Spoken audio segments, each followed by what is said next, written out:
Good evening, all. I think we can start. I came to know that first part was over by 4:10 only, so I thought of starting by 4:40. But still, there are many people missing.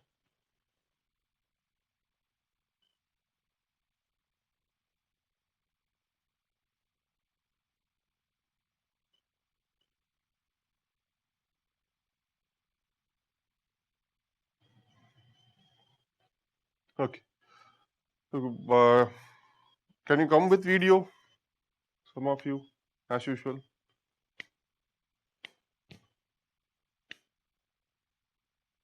Okay. Our next topic is International Court of Justice. See, this International Court of Justice is primary judicial system of United Nations.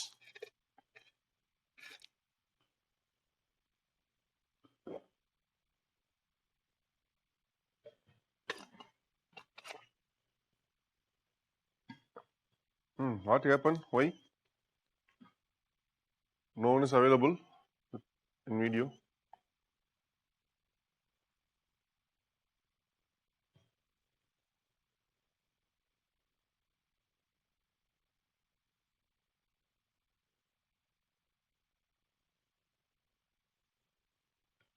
Thank you, Jogar. Okay. See, this institution was created in United Nations Charter. Okay, it was mentioned in UN Charter. It, as already you know, it is organ of United Nations, one of the organ. In this International Court of Justice, you cannot file any criminal cases. Okay, no possibility for filing criminal cases. Only civil disputes can be contested, it can be filed. Okay. In this court, all members of United Nations are members. Okay. So practically speaking, almost all countries right now are members in United Nations. So all members are there in ICJ. And a non-member of United Nations also, okay, a country, they are not member in UN, but still they can member separately, they can be a member in International Court of Justice. A non-member of United Nations can also join in this International Court of Justice as a member separately. Okay, so it means both members of United Nations as well as non-members of United Nations can join as a member in United Nations International Court of Justice. So this membership is open to all. So what do you mean? This membership is open to all. Okay. And in this International Court of Justice, there will be two types of judges. Two types of judges. One is permanent. Second one, ad hoc. One is permanent. Second one, ad hoc. There are two types of judges. There will be totally 15 permanent judges. There will be 15 permanent judges. And they are elected by General Assembly. Already we discussed that, right? So there will be 15 permanent judges. They are elected by General Assembly. Based on what? Based on recommendations given by Security Council. These 15 judges are elected by General Assembly with a special majority, right? With special majority. and they elected by General Assembly with special majority based on recommendations given by Security Council. These judges will have tenure of 9 years. 9 years. These judges will have tenure of 9 years. Instead of electing all 15 judges once in 9 years, every 3 years once 5 judges will be elected. That is same like the members of Security Council. See, there are 10 non-permanent members and they have 2 years of tenure. Instead of electing all 10 once in 2 years, every year 5 members are elected. Similarly, here, instead of electing all 15 judges once in 9 years, they will elect 5 judges once in 3 years. So, 1/3 of judges are going out every 3 years. Okay. So, it is called permanent judges. Right now, we have permanent judge. Okay, right now, we have permanent judge in International Court of Justice. His name is Justice Dalveer Bhandari.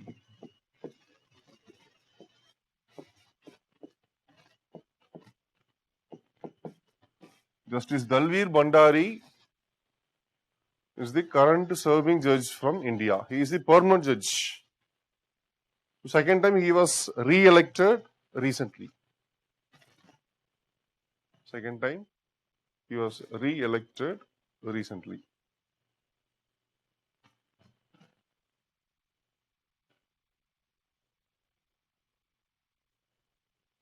Justice Dalveer Bhandari is the serving judge.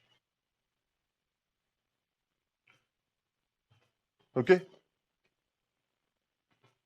See, for example, recently for 2 reasons, this International Court of Justice was in news. One is related to India and Pakistan on Kulbhushan Jadhav case. Okay. Next one, it is related to this Rohingya crisis.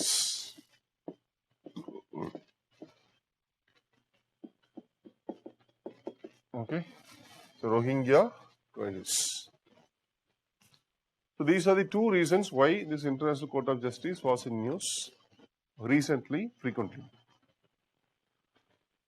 So first one with respect to this Kulbhushan Jadhav case. Actually, Kulbhushan Jadhav was arrested by Pakistani authorities. On what basis? For what reason? Pakistan accused Kulbhushan Jadhav that he is an Indian spy. He was working for Indian government and he was working in Balochistan. He was working against the Pakistan government. That's the reason he was arrested. But India's stand is clear. He is not Indian spy.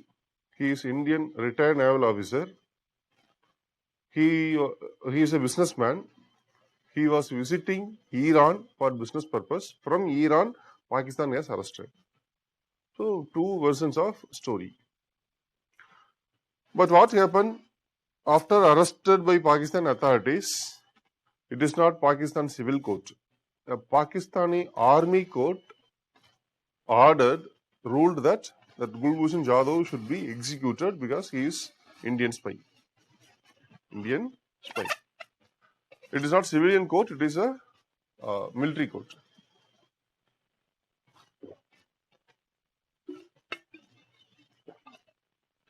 So, not only that, and he was refused this consular access. Okay, so we were not able to access the contact of Kulbhushan Jadhav. So finally, India filed a case. It is actually a dispute. We are saying that he is a citizen, but they are saying that no, he is an Indian spy. So what happened? This Indian authorities filed a case against Pakistan it is actually a dispute between two countries. And we were claimed that he is Indian citizen, retired naval officer. He was visiting Iran for business purpose, from where he was arrested. And they refused to provide consular access.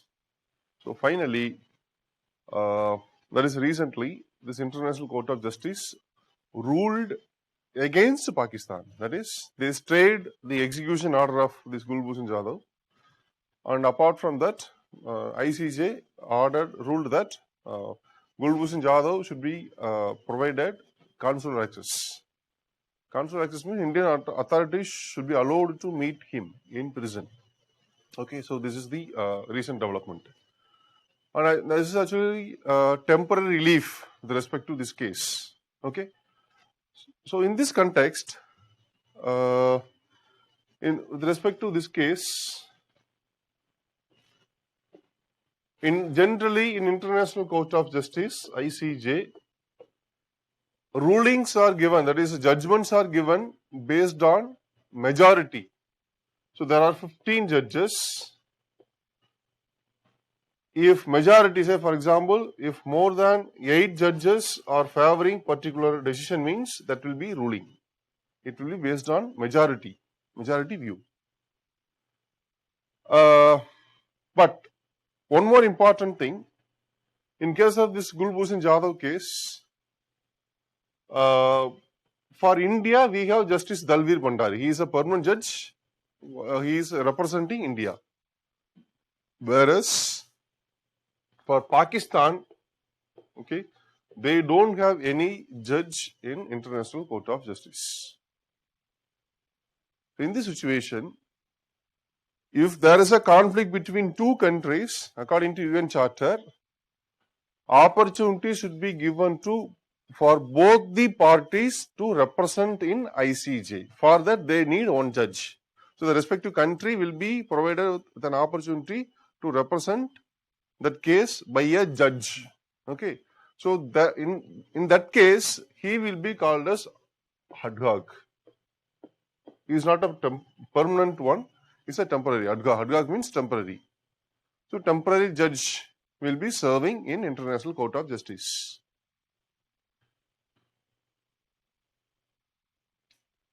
Okay. So with respect to this Gulbhushan Jadhav case, Pakistan is not having permanent judge, so they were given the opportunity to represent. So in that case, Pakistan was represented by their ad hoc judge. So with that, there were totally 16 judges. And in Gulbhushan Jadhav case, what was the ratio of judges means? 15 judges favored India, only Pakistani judge favored Pakistan. 15:1. It was the ratio. Okay. So one is permanent judge. They will have 9 years of tenure. They are elected by General Assembly with a special majority based on recommendations given by Security Council. Next one, ad hoc judges. Whenever requirement arises, whenever their countries, the respective countries' cases are coming, then they will be provided with an opportunity for representing his country. So they are called ad hoc judges. So one is permanent, next one ad hoc. There are two types of judges. Permanent judges are having fixed tenure, that is 9 years. Okay. And this one, ad hoc judges only for the particular case purpose. Okay. And condition is, among the 15 judges, no country will be given opportunity for having more than one judge. Okay, no country has representation. See, among the permanent judges, 15 judges will be representing from 15 different countries, not from same country. So what's the reason? If more than one judges are allowed, then while going for verdict, it will be biased. Because it is the verdicts are based on majority, no? So in case of majority, you need representation from different countries and different regions. Then only there will be unbiased ruling. So to ensure this, it is clearly mentioned that no country can have more than one judge.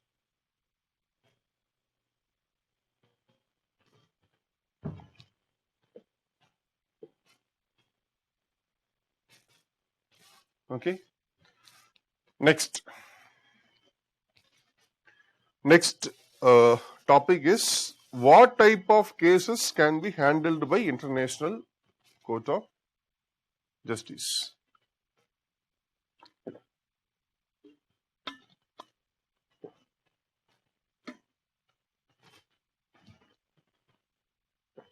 What type of cases can be handled by International Court of Justice? There are two types of cases can be represented, can be handled by this ICJ. First one is called advisory nature. Advisory nature. What is advisory nature? For example, in polity, in Indian Constitution, it is mentioned that Supreme Court is having advisory jurisdiction. What do you mean by advisory jurisdiction?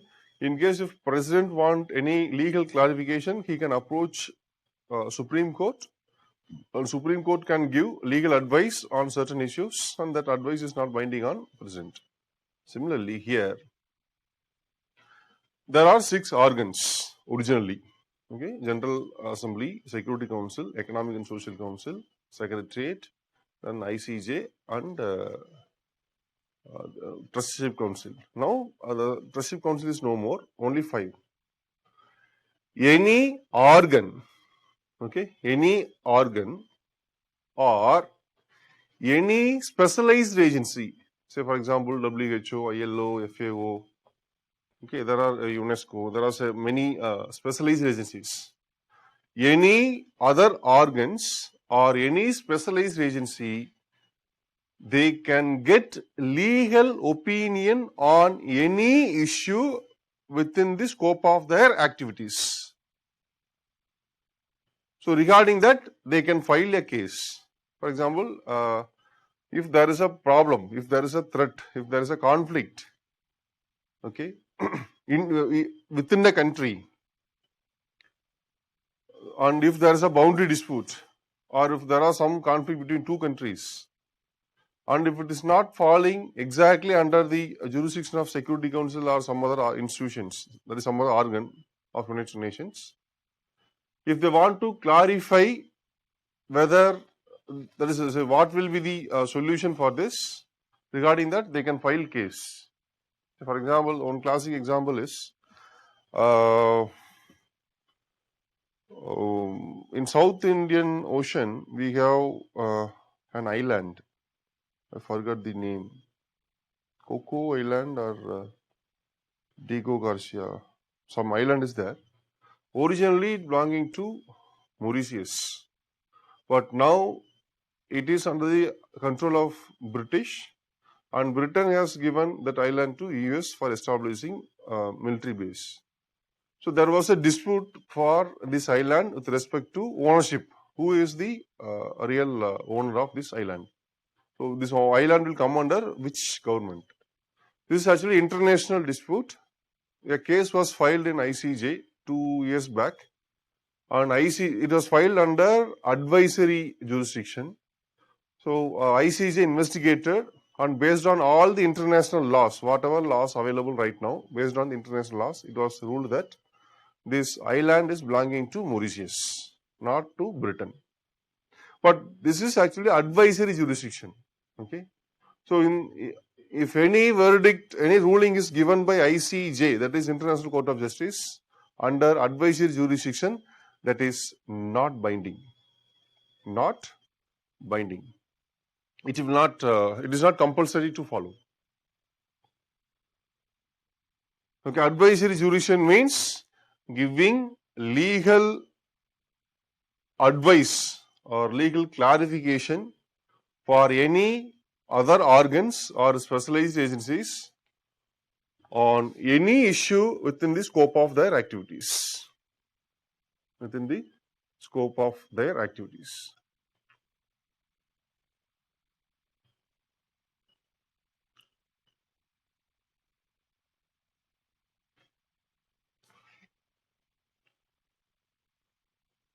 Okay. So this is called advisory jurisdiction. Advisory jurisdiction. With respect to advisory jurisdiction, whatever ruling given by ICJ, it is not binding. It is not binding. Next one, second type of cases.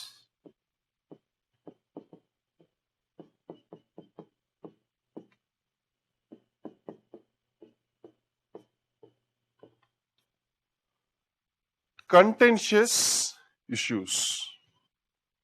Contentious issues. What do you mean by contentious issues? Very simple. Contentions are disputes between two member countries. Okay, it should be only civil disputes. You cannot file any criminal cases. Only two types of cases. One is advisory nature, next one is contentious issues. Okay.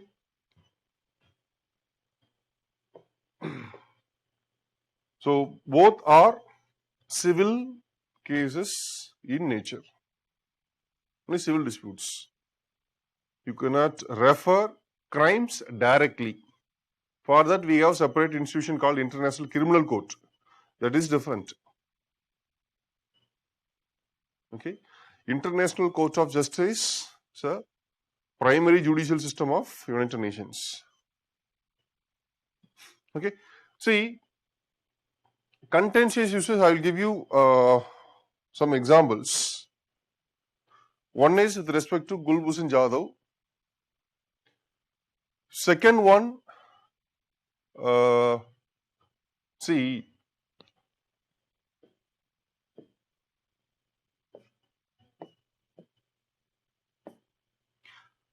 in 1946,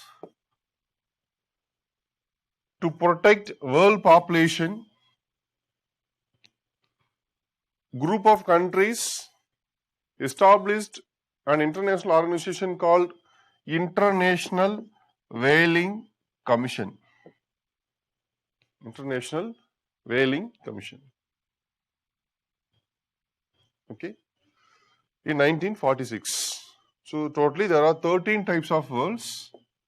Some of them are hunted by various countries, not by single country, many countries for food purpose. So that led to depletion of stock. The population reduced considerably. So this International Whaling Commission has responsibility to protect whales. Probably by 1980s, this International Whaling Commission has imposed a ban on commercial whaling. Actually, whales were hunted for different purposes. For example, for doing some research and for food purpose. There are so many reasons. Okay, so in 1980s, first the International Whaling Commission imposed a sanction.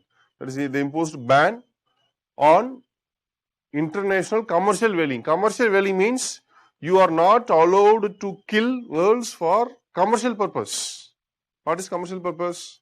After killing whales, that meat will be sold in international market. Okay. So for example, Japan, Russia, some Scandinavian countries like Finland, Sweden, Norway, Iceland and all, they used to kill whales naturally. See, for example, Japanese are having huge population. Okay, Japan, very small state, but they have huge population, and their land is mostly covered with mountainous region. Most of the Japanese lands are in mountains. They cannot do agriculture. Sufficient food production you cannot expect from land. So to meet their food needs, they are dependent on ocean. That's the reason they are leaders in fishing. They are world leaders in fishing. Naturally and historically, they are dependent on ocean to meet their food needs. So Japanese are world leaders in hunting of whales. Similarly, Russia, even though Russia is largest country in world, but most of the months in a year will be covered with snow. Their territories will be covered with snow. They cannot do agriculture. And again, if you take Scandinavian countries like Iceland, Norway, Sweden, Finland and all, their land is generally covered with snow. So doing agriculture to meet their population food needs, it is very difficult. So they are dependent on this one, ocean. Particularly the tribal people of Arctic region. Okay, in Arctic, there are certain tribal communities. They used to kill whales for their food purpose. But actually, these tribes, they will not kill whales for commercial purpose, only for self-consumption. Okay, so they will not sell the meat of whale in international markets. Only for their self-consumption, they will kill whales. Okay, so this International Whaling Commission, they imposed a ban in 1980s only for 4 years. Initially, only for 4 years, the ban was imposed. So this ban will control on member countries, only on member countries. So member countries should not be allowed. They will not be allowed for hunting of whales for commercial purpose. And that ban imposed only for 4 years. Okay, during that time, the 4 years time, slowly the number of whales population started increasing. The world population is generally, it is very high in Southern Ocean. Southern Ocean means like between Antarctic, Australia, New Zealand, that region. So that in Pacific and as well as Atlantic region, Southern Ocean, whale population is very high. And Japanese and Russians, other countries, they used to hunt whales in all regions. So once the ban was imposed, no country was allowed. Because of that, population increased. Once ban expired, then again all the countries, they started hunting whales. And again population started coming down.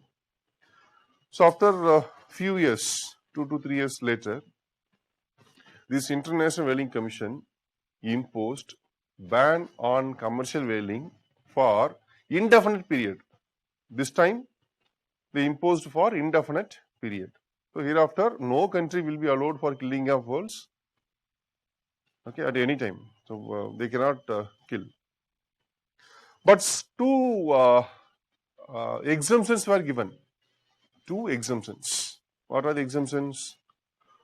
One is scientific whaling.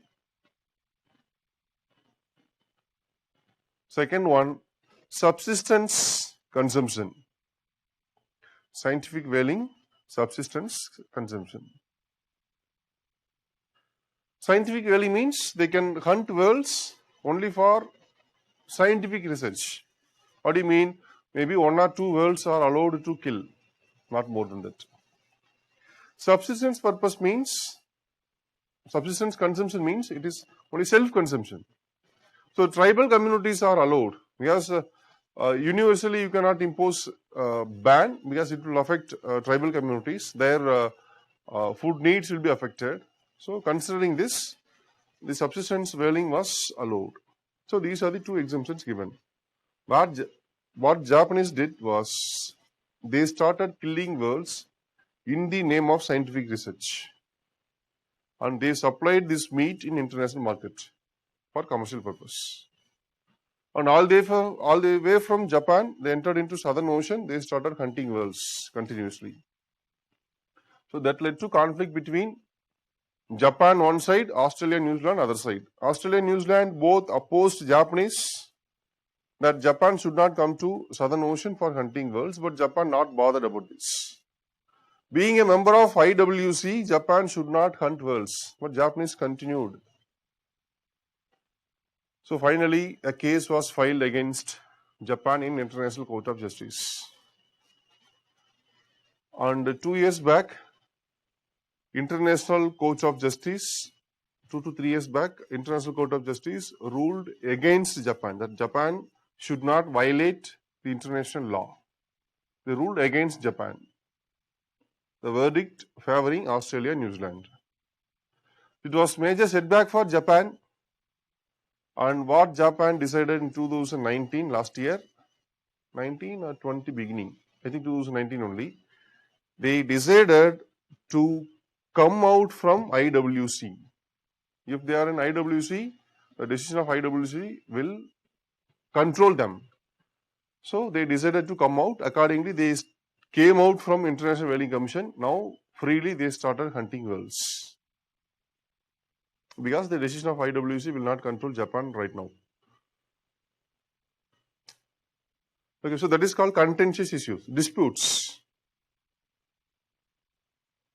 Okay, so with respect to the contentious issues, if any ruling is given by International Court of Justice, it will be the final and it is compulsorily binding. It is compulsorily binding. Decisions of this court on contentious issues are compulsorily binding. Compulsorily binding.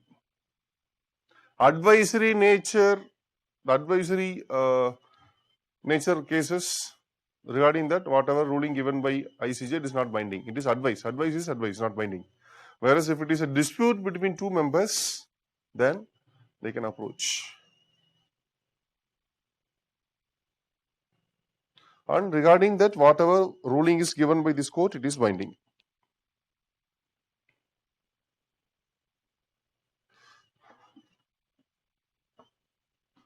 Any doubt?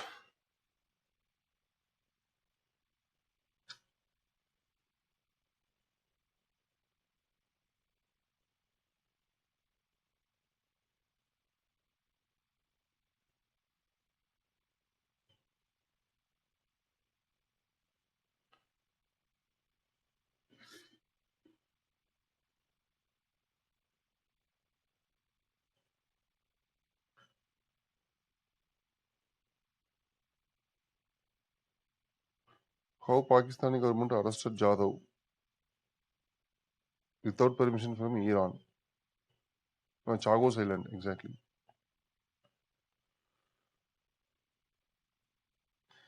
See,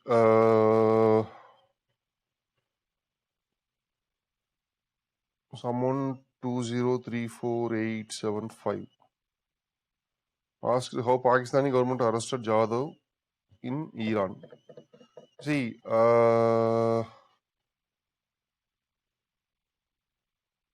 he may be, see, actually it is said that he is arrested from Balochistan of Pakistan. Okay, it may be true. We are not sure. Okay, but still we have space to fight for Kulbhushan Jadhav in a legal avenue. So I'm not sure. See, arresting a person in another country is not at all an issue. Go and check with the history of Mossad. Okay, so their operations are amazing. It is beyond our capabilities. Okay, so it is actually possible. So if a case is filed in unbiased jurisdiction, when it is provided, but the event is not accepted by one party and filed the case. The trial and investigation. Akshaya, advisory jurisdiction, it is not, you no need to accept Akshaya. I mean, you no need to follow it. Okay. Only contentious issues you should follow. So in that case, you cannot go for appeal and all. It is final and it is binding. So when was ban imposed for first time regarding whaling? Whaling, I think 1982. I'm not sure about exact year. I think 1982. 82 or 1972. I'm not sure. I will check it. Okay. Okay.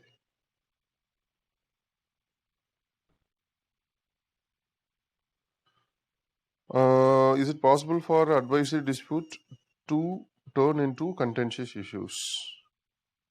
Yes, there are possibilities.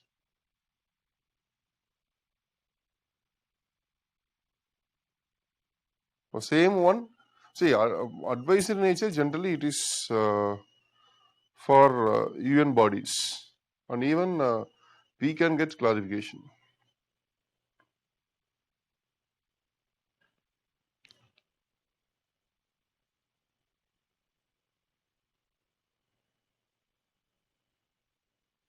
Okay.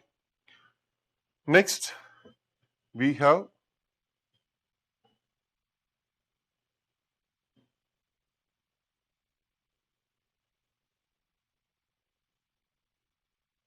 if Mauritius filed in contentious case, they can get back the island. I think there are possibilities.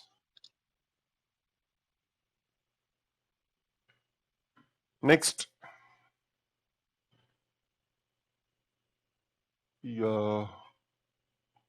comparison between International Court of Justice and International Criminal Court. Sorry, actually, advisory cases only for UN bodies, not for members. Sorry. Advisory jurisdiction only for UN bodies, not for countries. Okay. See, we have an exclusive institution called International Criminal Court. It was established in 1998, but came into effect only in 2002.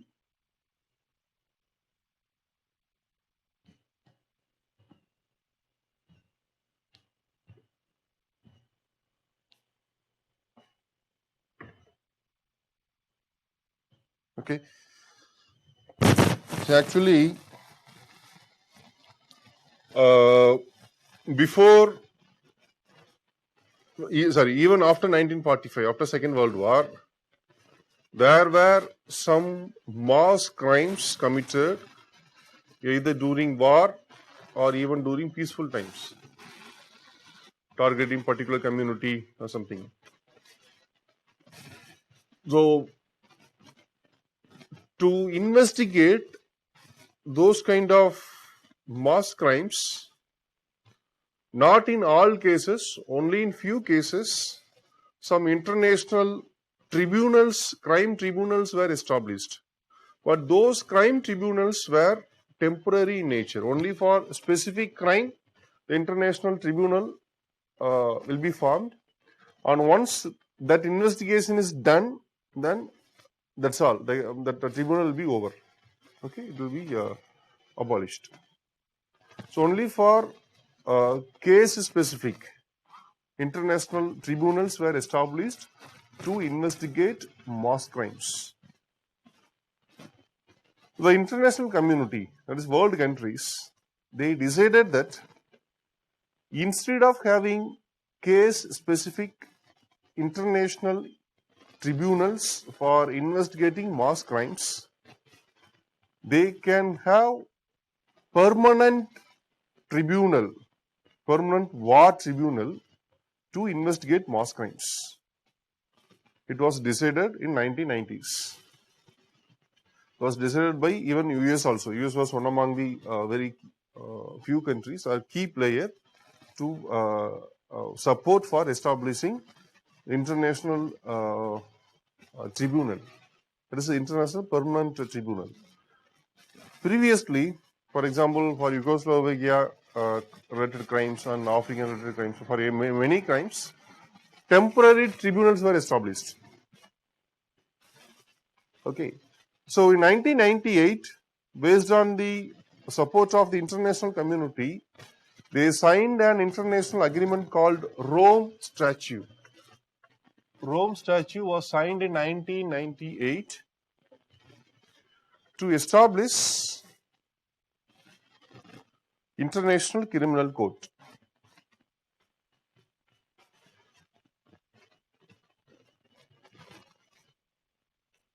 The Rome Statute was accepted by majority of countries in 2002.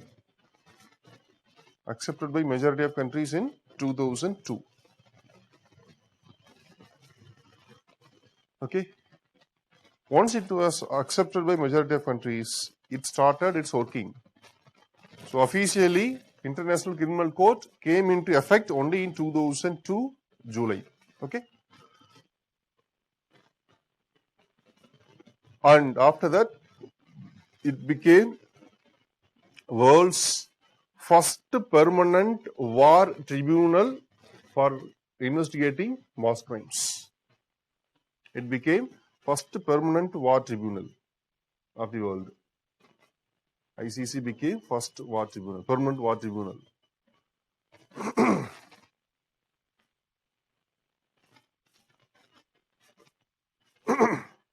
So, in this International Criminal Court, 4 type of cases can be filed. In International Criminal Court, 4 type of cases can be filed. One is genocide. Sorry, 3 cases, 3 types of cases. 3 types of cases. One is genocide, war crimes. Second is war crimes. Third one, crime against humanity. Crime against humanity. Crime against humanity. These are the 4 type of crimes can be, 3 types of crimes can be investigated originally. In 2010, through an amendment, one more crime was included. In 2010, through an amendment, one more crime was included. That is called crime of aggression. Crime of aggression. Crime of aggression.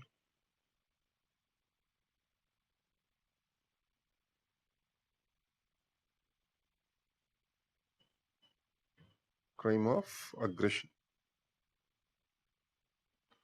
What is crime of aggression?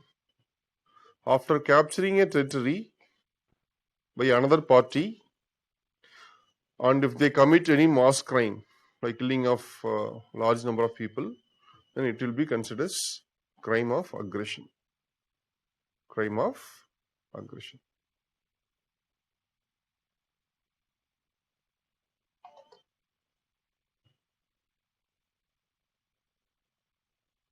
Okay, so that is called crime of aggression, and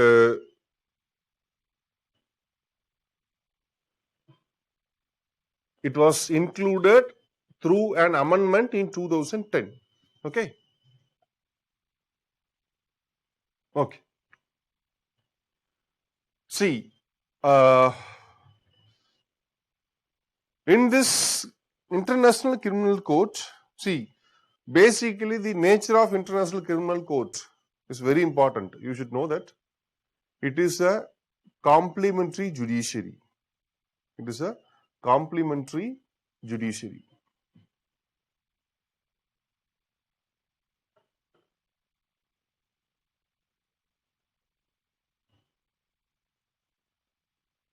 So if you compare ICJ with ICC, ICJ was established by United Nations under UN Charter, whereas it was established by Rome Statute. It is a separate international organization, separate international agreement signed in 2002. The purpose of ICJ is to solve civil disputes between countries, whereas here it is to investigate 4 types of crimes. Originally 3, then through an amendment, another crime was included. First one is genocide, war crimes, crime against humanity. 4th one, crime of aggression. Next here, the verdict of ICJ in case of contentious issues, it is binding. In case of dispute between 2 countries, the verdict, the ruling of this ICJ is binding. But here, the nature of institution, the nature of this tribunal itself, a complementary judiciary. I will tell you, complementary judiciary means, for example, in 2009, there was humanitarian crisis in Sri Lanka. Sri Lankan government, in the name of war against terrorism, by using their army, they killed their own citizen. Okay? It was actually mass crime. It can be considered as war crimes, or it can be considered as crime against humanity. Okay. So, who has responsibility to investigate that crime? The primary responsibility lies with Sri Lankan judicial system. Sri Lankan Supreme Court should investigate the mass crime committed by Rajapakse. Okay? But 2 cases. Okay? In case if Sri Lankan government is not ready to investigate, Sri Lankan government means Sri Lankan judiciary. Okay, if Sri Lankan government is not ready to investigate, or if Sri Lankan government not able to investigate, then if that case is falling under the jurisdiction of ICC, then ICC can conduct investigation. Okay. In case, if a crime is committed, okay, a crime is committed in one country. So if the particular government is not ready, purposefully they are not conducting investigation, or some forces are not allowing them to conduct investigation, if they are not able to do this investigation, then if that case, if this crisis, if this crime falling under this jurisdiction of ICC, then ICC can conduct investigation. ICC can conduct investigation. Okay. So if particular country is failed or unable to do, there are 2 reasons, then ICC can conduct investigation. And after conducting investigation, say for example, ICC is conducting investigation in Sri Lanka. After the investigation, they found that is ICC found that Rajapakse is culprit. Okay, they found that Rajapakse is responsible for all the crime. Okay, they found that he is responsible. Now, this ICC can convict Rajapakse. That's all. Only thing is they can convict Rajapakse. But after conviction, the power of giving punishment to Rajapakse lies with the Supreme Court of Sri Lanka. Directly, this court cannot give punishment. So that is the reason it is called complementary or supplementary judiciary. Complementary judiciary. Why it is called complementary? In case if any crime is not able to investigated by the respective country, or if a particular crime is not investigated by purposefully, if crime is not investigated, then the ICC will investigate. They will do only investigation. Finally, they will convict the culprit. That's all. But power of giving punishment lies with the respective country's judicial system. Punishment cannot be given directly by ICC.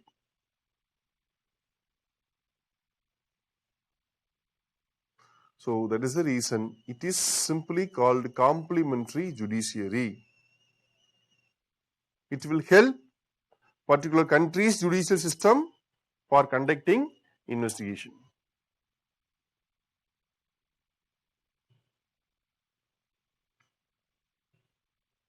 Okay.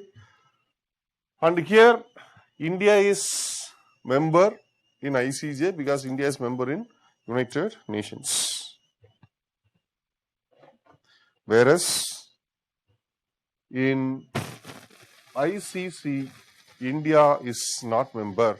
Not only India, many countries like India, China, US, many countries are not members in ICC. Because there are some disputes. Okay. India is saying that a crime against humanity is not defined favoring India.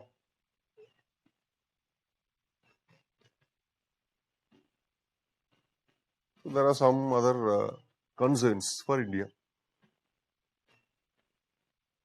Okay. So this is basic difference between International Court of Justice and International Criminal Court. Please don't confuse between these two. And very important thing is, this International Criminal Court is not at all part of United Nations. International Criminal Court is not at all part of United Nations. Originally, that is when it was established in 2002, no relationship between United Nations and International Criminal Court. But later, through some amendments, a relationship was established between United Nations Security Council and International Criminal Court. But originally, no relations.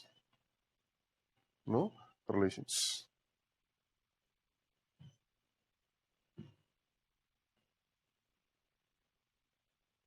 Okay. So this is a very basic comparison. Why International Court of Justice was in news recently? There is one more reason. Under advisory jurisdiction, a case was filed by Gambia. Okay, Gambia is a very small country in Africa. They filed a case against Myanmar. For what reason?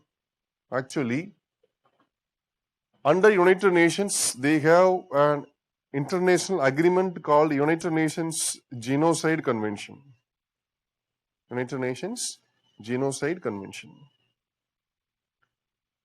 And this agreement was, the purpose of this convention is, the members, whoever ratified this convention, they should not go for genocide. They should not do genocide. That's the purpose of this agreement. Myanmar, I think 1950s itself, they have ratified this genocide convention. Even genocide convention was ratified by Myanmar. But from 2012 onwards, Myanmar violated this convention and they killed Rohingyas. Myanmar government killed Rohingyas.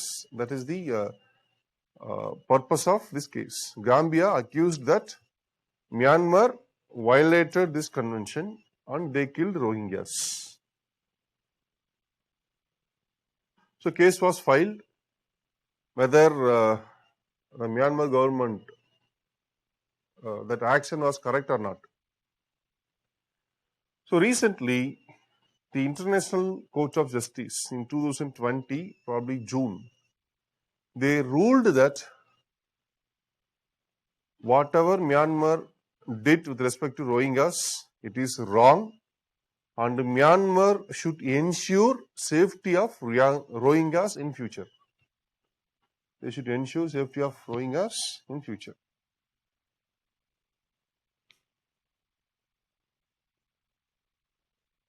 Okay. So that is the news. We will discuss elaborately later. So Myanmar has ratified this genocide convention, UN genocide convention. And why it was filed? Because it is actually based on advisory nature through international institutions under United Nations itself. They filed the case.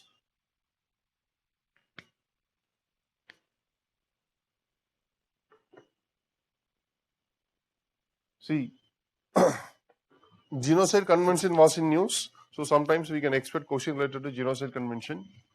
The genocide convention was first human rights convention or first human rights treaty adopted by General Assembly. Okay, sometimes that can be a statement in UPSC. Next, according to this convention, genocide is a crime that can take place both time of war as well as during time of peace. So it can be considered as crime against humanity. Next, genocide convention has been ratified by 152 states including India. Including India, there are 152 states they have ratified. Ratified means they have implemented. They have implemented.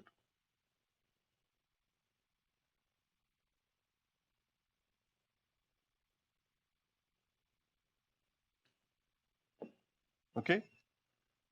And apart from this, according to the genocide, what are the obligations for member countries means obligation not to commit genocide. It's very important. Next one, to prevent genocide. One is not to commit, second one, prevent.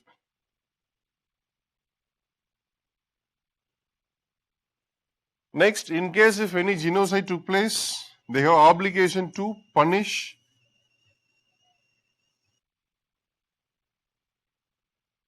the people who are responsible for genocide.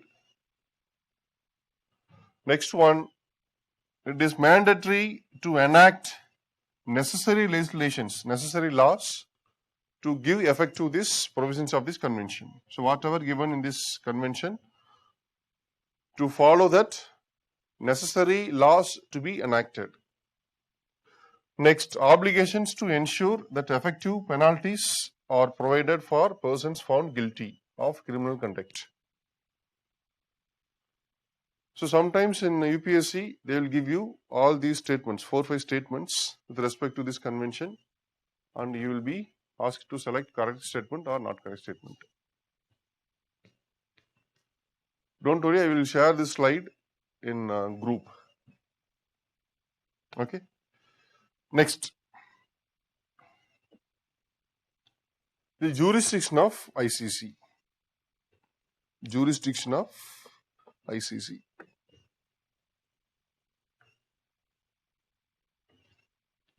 How ICC can conduct investigations. How ICC can conduct investigations. So there are 4 jurisdictions. There are 4 jurisdictions. First, copy this content, we will explain. We will discuss.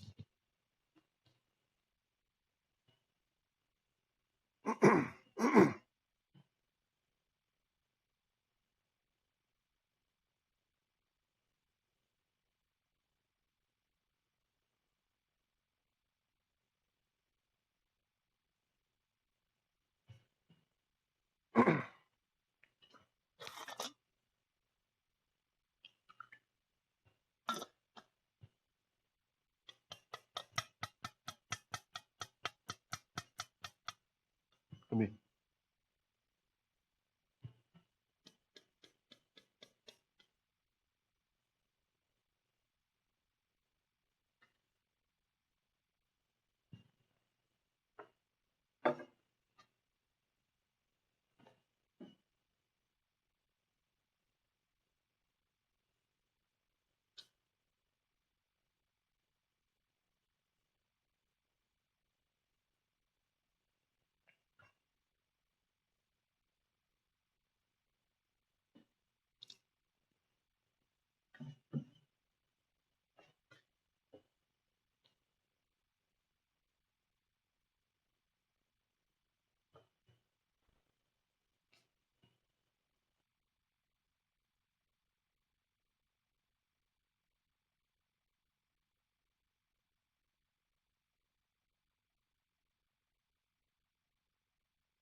Okay.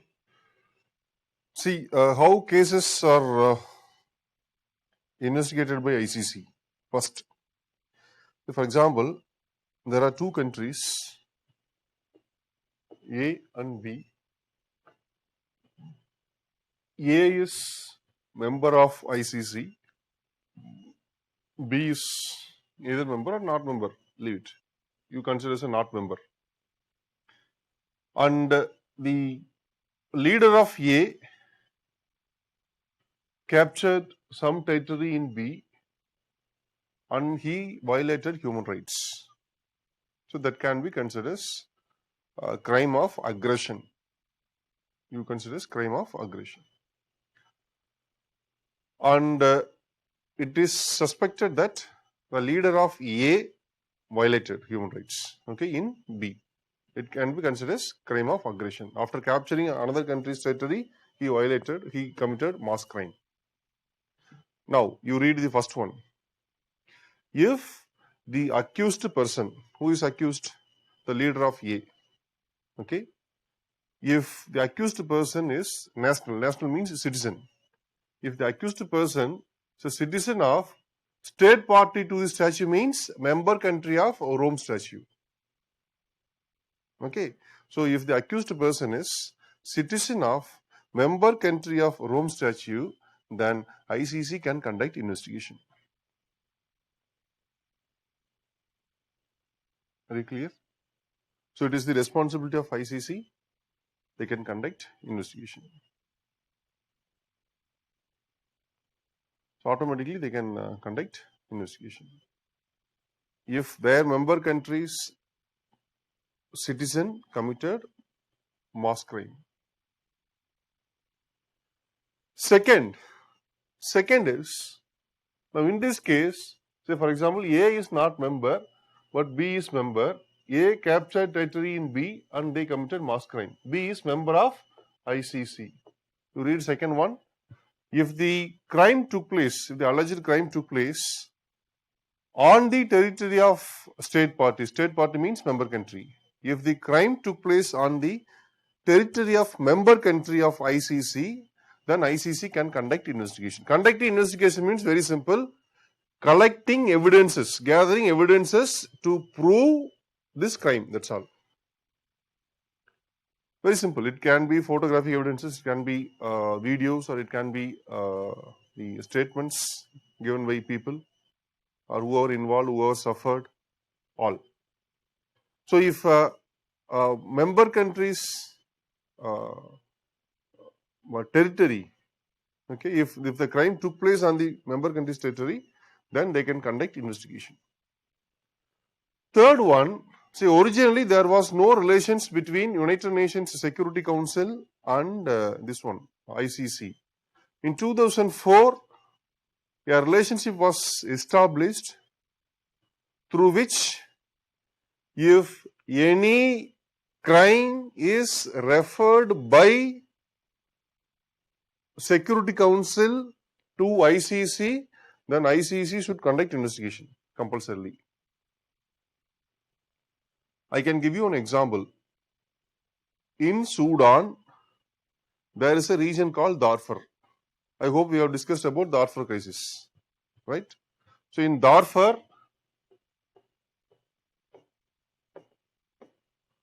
there was conflict between Arab Africans and non-Arab Africans.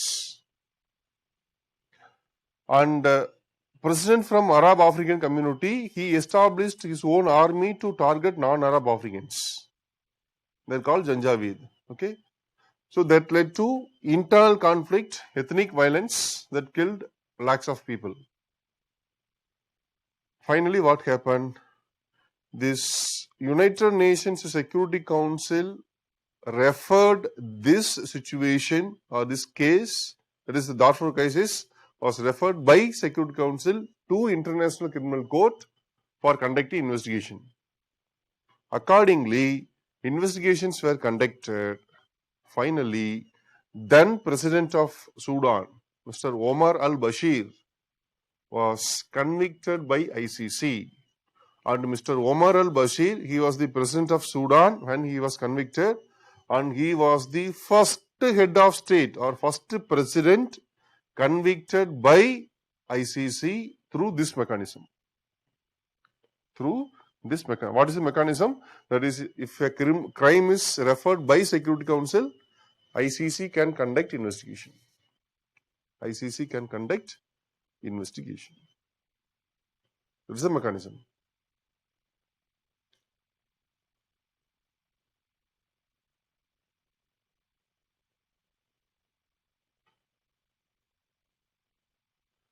In original Rome Statute, there was no provision for this kind of mechanism. Only through an amendment in 2004, this system was introduced. This system was introduced. That is, if any crime referred by UNSC, it should be investigated by ICC. Next, there is one more jurisdiction. That is territorial jurisdiction. What is that? Say, for example, if one country is not member in ICC, but without being a member of ICC,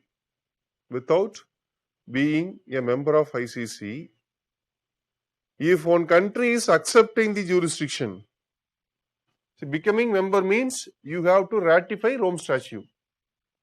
Only after the ratification you will accept. But without ratifying this Rome Statute, simply you are accepting the jurisdiction. That is, accepting jurisdiction means you are saying that if anything happen in our territory, whatever the jurisdiction applicable to the members, all jurisdictions will be applicable to our country. Like that you are accepting. So, without being a member of ICC, if you are accepting the jurisdiction, then ICC can conduct investigation in your territory. For example, Palestine, some African countries, Ukraine and all, they were not members previously. But they allowed ICC to conduct investigation on their territory if any mass crime committed. Okay? Done. Next, very important point is there is no possibility for, that is called temporal jurisdiction. There is no possibility for retrospective cases. No possibility for conducting investigation for retrospective cases. Retrospective cases. What do you mean by retrospective cases? If any crime took place before 2002, why before 2002? 2002 is the year when this ICC was established. Okay. If any crime committed before establishment of ICC, ICC will not or should not investigate. They cannot investigate the crime which was committed before 2002. Why it is like that? In case if you allow retrospective cases, then imagine Hitler, even before Hitler, whoever committed mass crime, everyone will be convicted. And it will create unnecessary controversy. So, in order to avoid this, we have did this. And apart from that, say for example, in 2002 ICC was established. Till 2020 India is not member. Okay. In 2021 India is joining in ICC. Okay. Now in this situation, can we discuss Godhra Riot? Godhra Riot can be called as crime against humanity. It was happened in 2002 only in Gujarat. Godhra Riot. Can we conduct? No. So Godhra Riot in 2002, Sikh Riot in 1980s. So they were called as, these two incidents can be called as crime against humanity. Why? Because crime against humanity means if any mass crime committed during peacetime of a particular country, it can be called as crime against humanity. So India is joining only in 2021. In that case, Can they conduct investigation on Godhra React means? No, it is not possible. So only after 2021, if member country is joining, if one country is joining in particular year, whatever crime committed before that year cannot be investigated. That retrospective will be applicable to joining of members also. Okay, so if any crime committed before the joining date, that crimes cannot be investigated. Only after joining date, if any mass crime committed in that country or by that country, then they can conduct investigation. So you may ask one question. Even though this one was established, the ICC was established in 2002, but Sri Lankan crisis happened only in 2009. So why ICC not conduct investigation? Why UNSC not referred? Why Security Council not refer this case? It is because two reasons. One is Sri Lankan government comfortably convinced all P5 countries that it is war against terrorism. And some of the P5 countries have helped Sri Lankan government to fight against LTTE. And LTTE took arms to fight for their objective. So it was projected as a terrorist organization. So it cannot be considered as crime against humanity or war crimes. It was war against terrorism.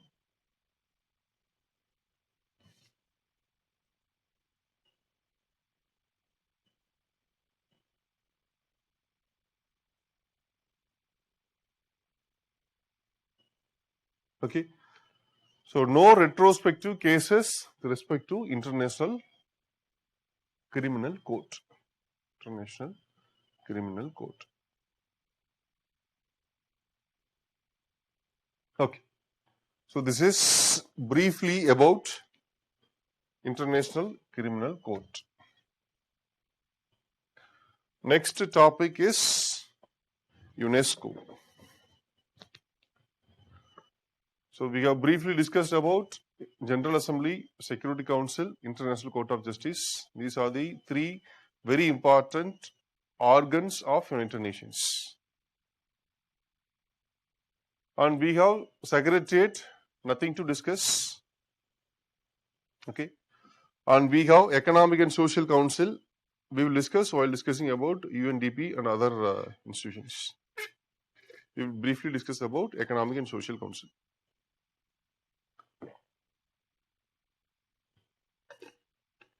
And if possible, I will make arrangement for one guest lecture on Economic and Social Council. Economic and Social Council Deputy Director, Madam Uma IFS. So I will ask her to deliver a lecture on functioning of Economic and Social Council, if possible. But will you be available during weekdays for guest lecture? Okay.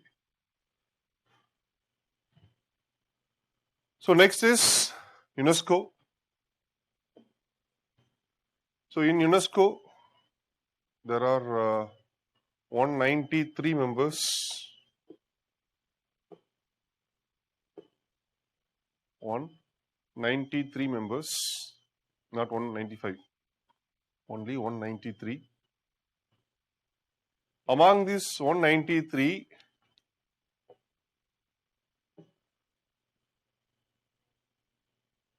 there are 3 countries, they are members in United Nations but not members in UNESCO. Again, there are 3 countries, they are members in UNESCO but not members in United Nations. Sometimes that can be a question.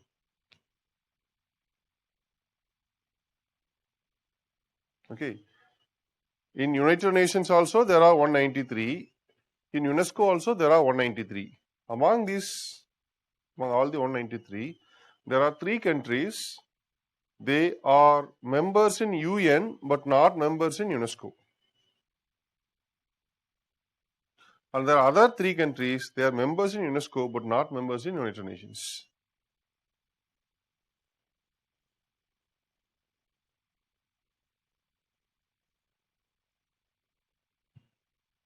Okay.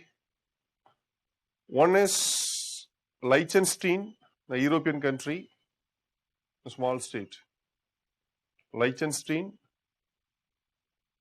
then United States, then Israel. These three are members in United Nations, but not members in UNESCO. In 2020,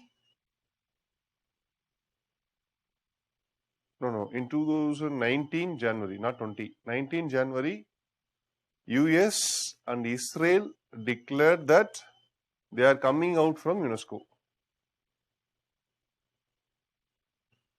on grounds that UNESCO is having pro-Palestine policy. UNESCO is having pro-Palestine. Why? Because in 2011, Palestine was admitted by UNESCO as a full-fledged member, and UNESCO is the only UN body which has accepted Palestine as a full-fledged member.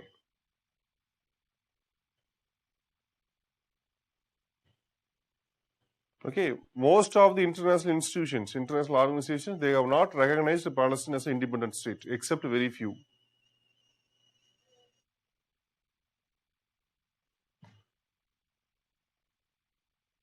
So UNESCO has accepted Palestine as a full-fledged member.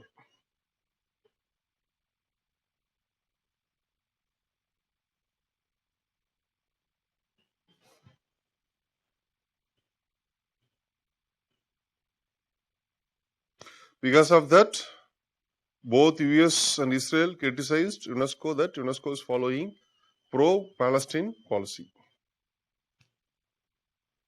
When Palestine was admitted, US declared that they will stop all fundings to UNESCO. Accordingly, they stopped, and not only stopped funding, they came out from UNESCO. Both Israel and US, they came out. Liechtenstein already it was not member, and the US, this is the second time they came out. Second time, United States came out from UNESCO. Previously, it was, I think, 1984.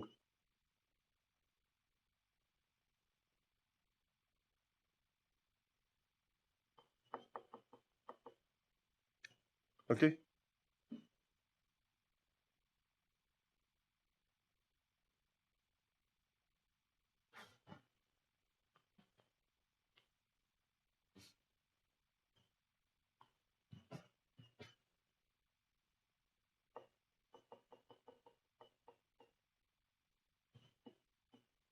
Okay. Next, I forgot three islands. So two islands. One is Palestine. Palestine is not member. Palestine is an observer country in United Nations. Palestine is a observer.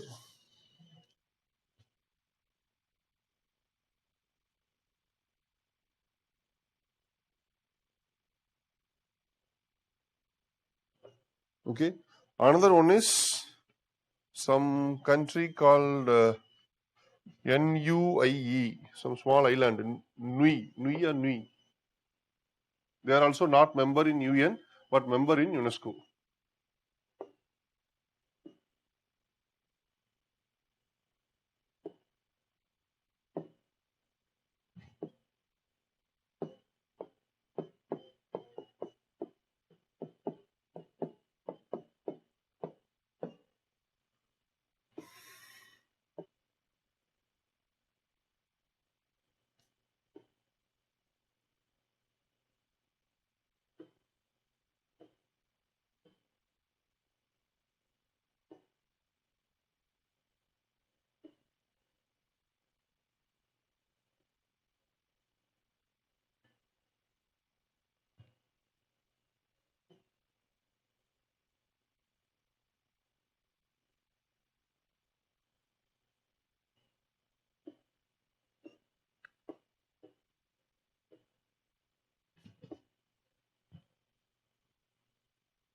Yes. One is Cook Islands, then Palestine, and Ning. So these are the three small states. They are not members in United Nations, but members in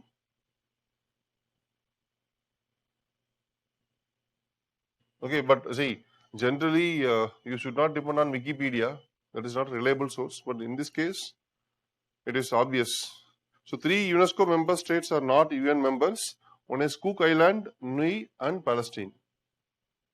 Okay, and while three UN member states, Israel, Liechtenstein, and United States are not UNESCO members. The United States and Israel were members but left on 31st December 2018. That is 1st January, both 1st January 2019, both left. So, asserting that organization had an anti-Israel bias, that is pro-Palestinian policy.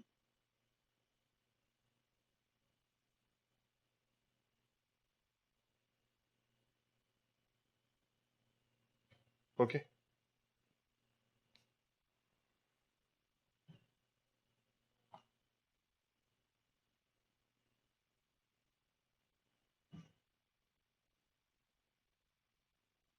So, we should know about the initiatives of UNESCO. Initiatives of UNESCO. So, these are the few initiatives we are going to discuss one by one. First, MAP, Program on Man and the Biosphere, simply called MAB, M-A-B, Man and Biosphere. Man and Biosphere. Very important. This map was established in 1971. The purpose of this, see, we have national parks, we have wildlife sanctuaries, we have reserve forest, so we have many types of protected areas. One of the important protected area is called biosphere. See, this biosphere concept, it is not our own concept, it is, we borrowed from UNESCO. UNESCO only introduced this concept. So this concept was given by UNESCO. Based on this, we have created many biosphere reserves in India. Right now, in India, we have 18 biosphere reserves. Totally, we have 18 biosphere reserves. Same like India, many countries across the world, they have created biosphere reserves. Okay. Among these biosphere reserves, whatever biosphere reserve having a unique characteristic features or uniqueness, and whatever biosphere reserves required global recognition and global cooperation for its protection, they will be brought under a network called World Network of Biosphere Reserves by UNESCO. UNESCO will give the tag called World Network of Biosphere Reserve. So they will include under that network. They will include under that network. That will be, see, that World Network of Biosphere Reserve will come under MAB, Man and Biosphere Program. So there are hundreds of biosphere reserves included from across the world, from many countries, from various countries, hundreds of biosphere reserves are included. Out of 18 biosphere reserves from India, 10 biosphere reserves were included under MAB. They are very important. Already UPSC asked 2 times question about that. Recently in 2019. Okay, so regarding UNESCO initiatives related questions, you may expect at least in alternate years. Okay, I'll tell you. So in 2019 it was the last one. Okay, so out of 18 biosphere reserves, 10 biosphere reserves were included in MAB. We should know what are they. Before going to that, briefly copy this content. It's purely factual, nothing to discuss. That is, it was launched in 1971, and its aim is to establish scientific basis for. See, sometimes the same verbatim, the same statement will be given in question. Improvement of relationship between man and environment, man and biosphere. That's the objective.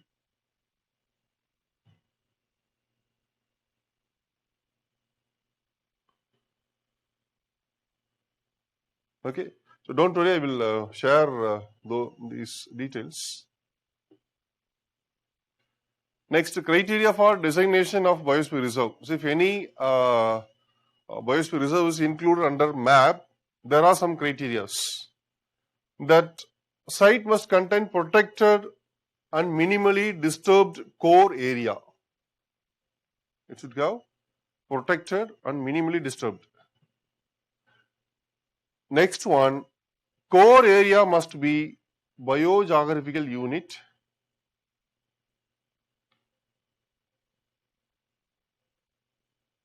and in it should have enough to sustain a viable population. Okay, so generally the purpose of this map is with the contribution of local people, how this biogeographical region can be protected. Regarding that, there will be some scientific research as well as promotion on this scientific research and education. Next, involvement of local communities and use of their traditional knowledge for biodiversity preservation on areas potential for preservation of traditional tribal or rural modes of living. Okay.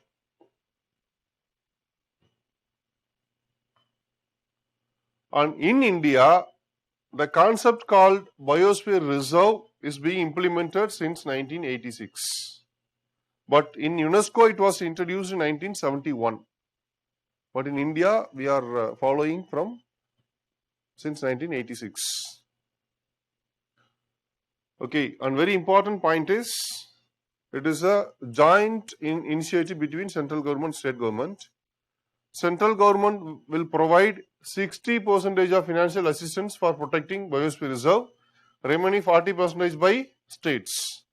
In case of northeastern region, it will be 90% by central government, only 10% by northeastern states. For what? For maintenance, improvement and development of these biospheres.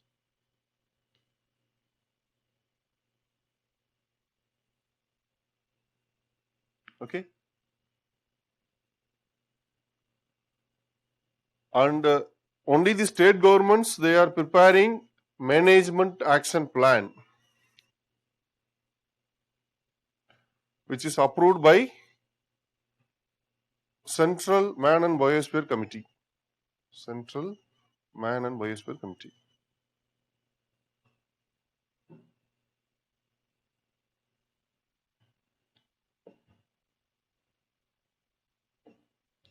Okay. Now you should know what are the 10 biosphere reserves included under MAP. First one, Nilgiri Biosphere Reserve. Then Gulf of Mannar, Gulf of Mannar in east coast, right, near Park Strait. Then Sundarbans in West Bengal, famous for Royal Bengal tiger. I think India is the only country who has tiger and lion, leopard, okay, in same country. India is the only country with India is the only country to have Asiatic lion in its natural habitat. Okay. And previously we had cheetah, but now cheetah was declared as extinct animal in India. It was declared in 1950s itself. 1950s or 70s itself. Before 50 years, it was declared as extinct. Okay. And this one,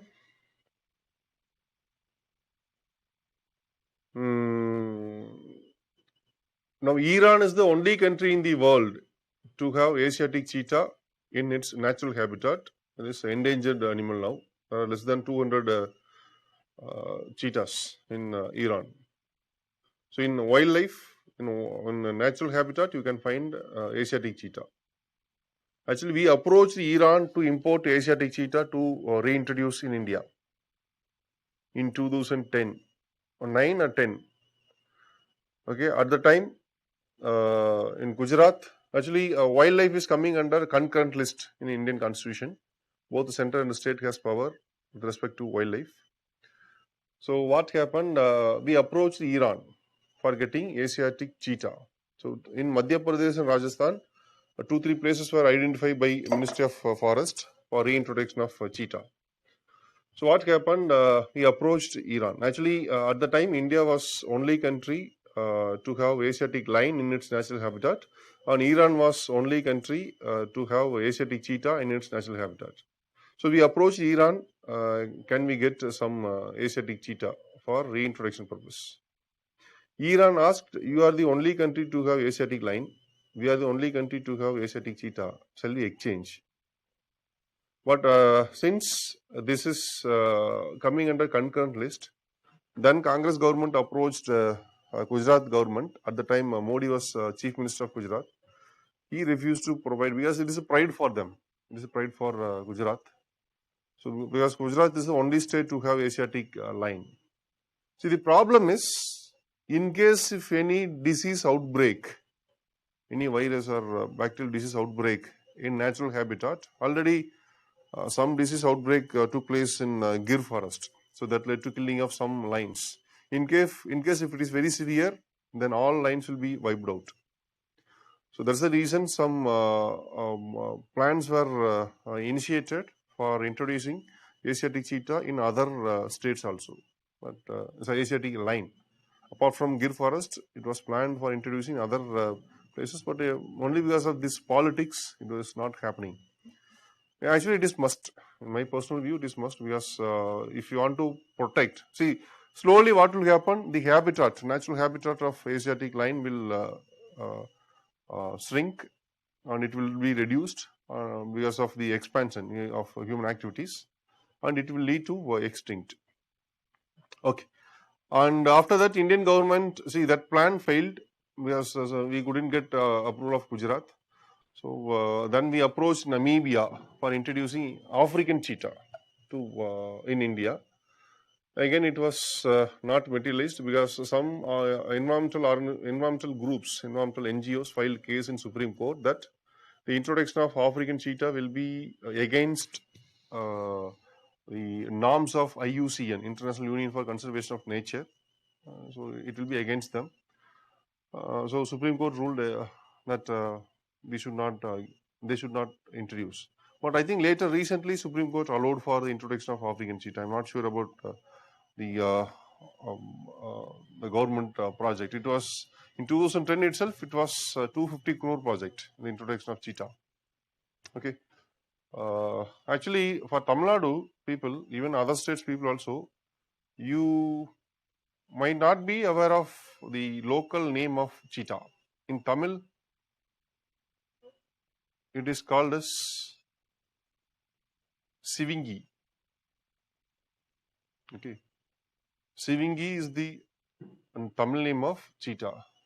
Most of you are not aware of this because the animal was declared as extinct. So no one is using this term Sivingi in day-to-day life. Okay, leave it. So we forget. So one is Nilgiris, then Gulf of Manna, then Sundarbans, then Panchmarhi,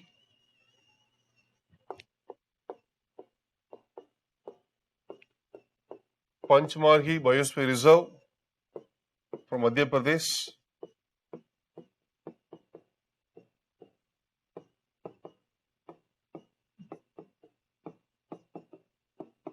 Next one, Achna Kamar Amarkantak, Madhya Pradesh. Achna Kamar Amarkantak, Madhya Pradesh.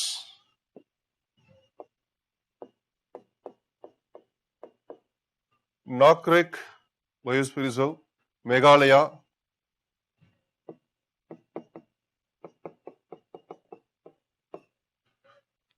Simlipal Biosphere Reserve, Odisha. Simlipal Biosphere Reserve, Odisha. Nanda Devi, Uttarakhand. Nanda Devi Biosphere Reserve, Uttarakhand.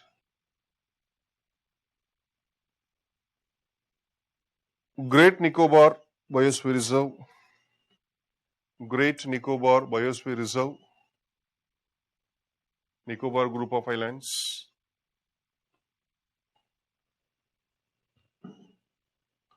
Totally how many came?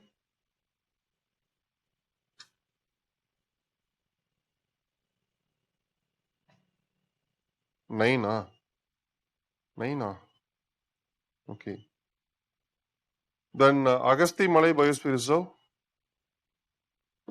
Agasti Malay Biosphere Reserve,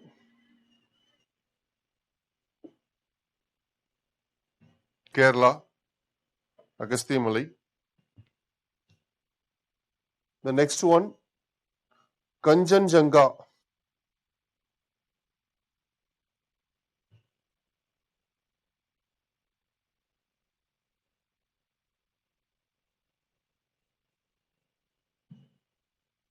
Kanchenjunga, Sikkim.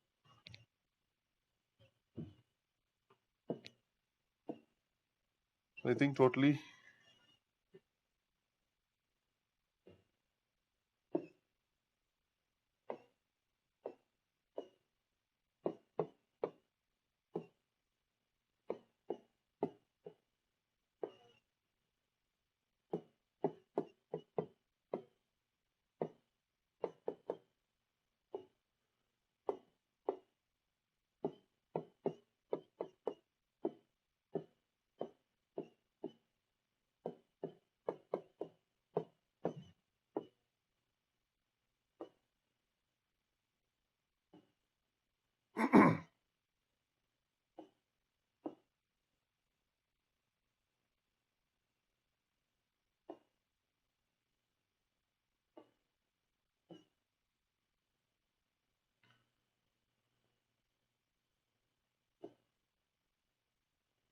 yes. So 1, 2, 3, 4, 5, 6, 7, 8, 9, 10, 11. Yes, there are 11. Sorry, I mentioned as 10. So Nilgiri, there is the first one, Gulf of Mannar, Sundarbans, Nanda Devi, Nakrek, Panchmari, Simlipal, Achnakamar, Amarkantak, Great Nicobar, Agasti Malay, and Kanchenjunga. Why in 2019 question was asked about Agasti Malay Biosphere Reserve means in 2018 Kanchenjunga was declared. While it was declared, there was news about Agasti Mala. Why? Because it was mentioned that the previous one was Agasti Mala. Agasti Mala consists of these are the regions. So it was the exact question in 2019. Okay. So this is about MAB. Okay. Next initiative of UNESCO, very, very important.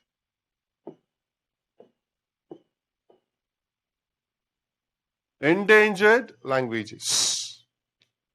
Endangered languages. Very, very important. See, 2 to 3 years back, there was a message from UNESCO. It is actually the international cultural community worried a lot about that message. It is, just imagine, see, there are some thousands of languages across the world. Okay, there are some thousands. I'm not sure about the number. Okay, but UNESCO officially declared that every 2 weeks once, every 15 days once, one language is becoming extinct. Okay, just to think about the speed of the elimination of languages or extinction of languages. Every 2 weeks once, we are losing one language. The speed of the extinction of languages is very high, very, very high than what we expected before. So the UNESCO requested international community to take some concrete steps, okay, some strong measures to ensure the safety of the languages. That's the reason Indian government also took some initiatives. I'll tell you. Okay. In your opinion, actually my mobile battery connection gone. Now, in your opinion, what may be the reasons for endangerment of language? Any idea? What may be the reason for endangerment of language? You text to or online coordinator, or you text me. If it is completely drained, then I will tell you. What may be the reason for endangerment of language? Intermixing of languages. Okay. Population of people speaking the language less. People forget the language due to migration. Okay. Akshaya. Super. Okay. Done. Not using language regularly. Super. Jagan.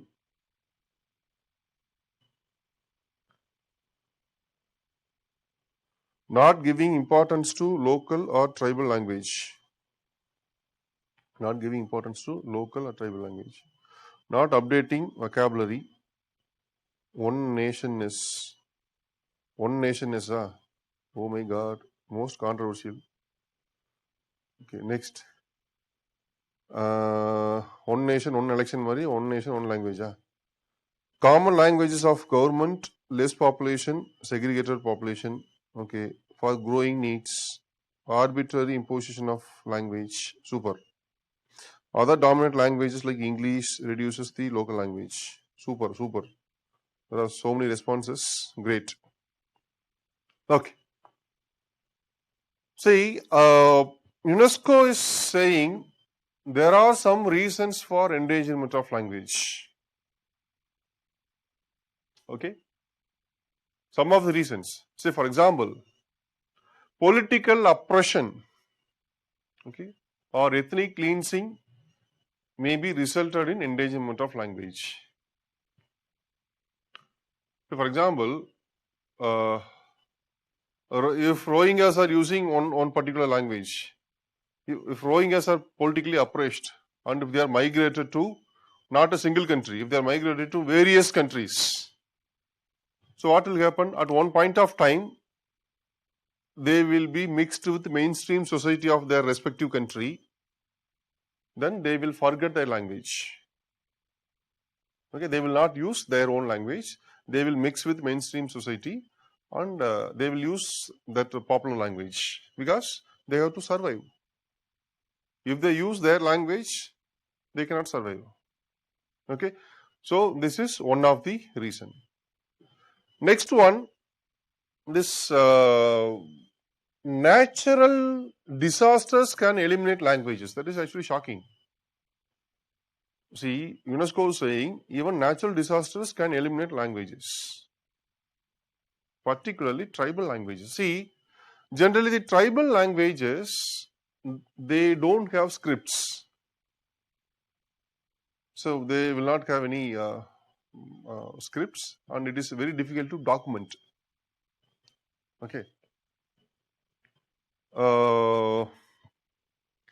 This see, you might be aware of tribes in Andaman. There are 6 tribal communities: Andamanish, Nicobaris, Shampen, Onge, Jarawa, Sentinels. There are 6 tribal communities in Andaman.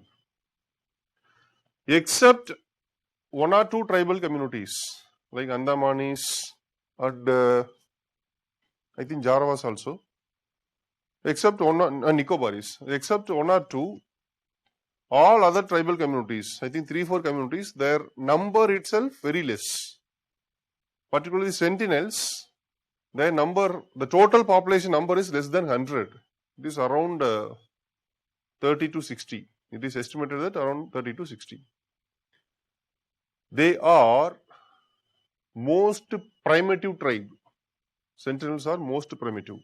Primitive means they are following lifestyle what we followed probably 5,000, 10,000 years back. The same lifestyle still they are following. Okay, they are not mixed with the mainstream society of India. They are completely isolated. They are having the distance, social distancing, not this COVID, actual social distancing, and they are following this primitive lifestyle. See, actually what happened in 2004 December 26, there was tsunami, right? It's one of the biggest natural disasters. Actually, these sentinels, their major economic activity is hunting and gathering. They used to hunt animals in forest and they will gather forest products, and sometimes they will go for fishing also. Fishing means they are not using boat or net. Very simple. They are primitive, no? So boat net used by the civilized, the mainstream society. They will use tools like this. So they will observe in the coast. If they find any fish, they will throw and they will catch it. Very simple method. They will use harpoons. See that on 26th December 2004 morning, the entire Sentinel community was on the coast. They went for fishing. Just a few minutes before this tsunami, they observed that there was unusual behavior of fish. Fish, actually they are observing the coast, no, generally by observing coast they are fishing. They observe by using their traditional knowledge. They are primitive tribe. They don't know any technology and all. They are primitive tribe. By using their traditional knowledge, they observed unusual behavior of fish. This is first one. Second one, ocean started receding. Ocean water went inside. Because of these two indications, they used their traditional knowledge. With that, they assumed that something going to happen. Immediately, the entire community reached to nearby mountain. But mainstream society, for example, Marina Beach and all, when water went inside, our people also went inside along with water. When tsunami came, then so we lost 3 lakh people. With all modern technologies and all, we failed to recognize this. We failed to realize this disaster. Okay, but this one, see, there's a reason. UNESCO is clearly saying that natural disasters are potential to eliminate language. Okay, so volcanic eruption or forest fire, anything can lead to extinction of languages. But apart from this, there are so many reasons. Apart from this, UNESCO is saying that there is single most reason for endangerment of language, that is globalization. Globalization is the single most reason for endangerment of language.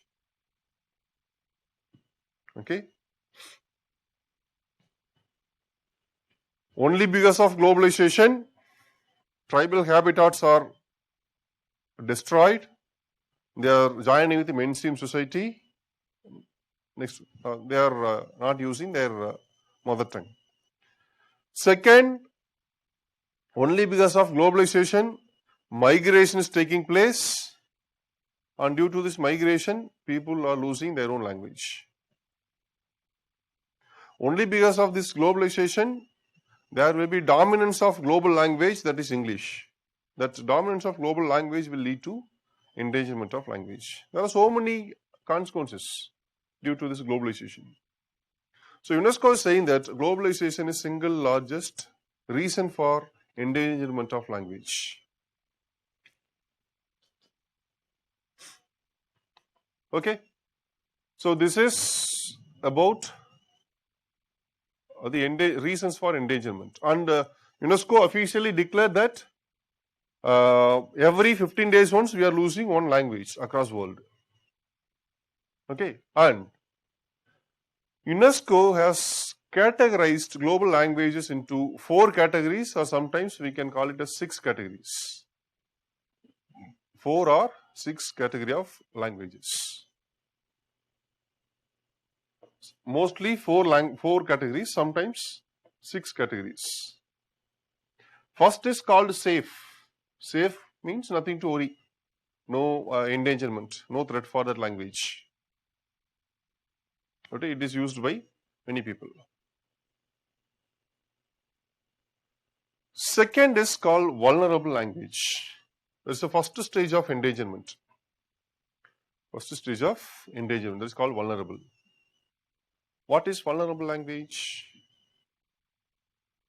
That is, there are some indications that this language is going to become extinct at any point of time. That is the first stage of endangerment. If there is no proper protective measures, definitely that language will become extinct. That is indication. It is vulnerable. So what language?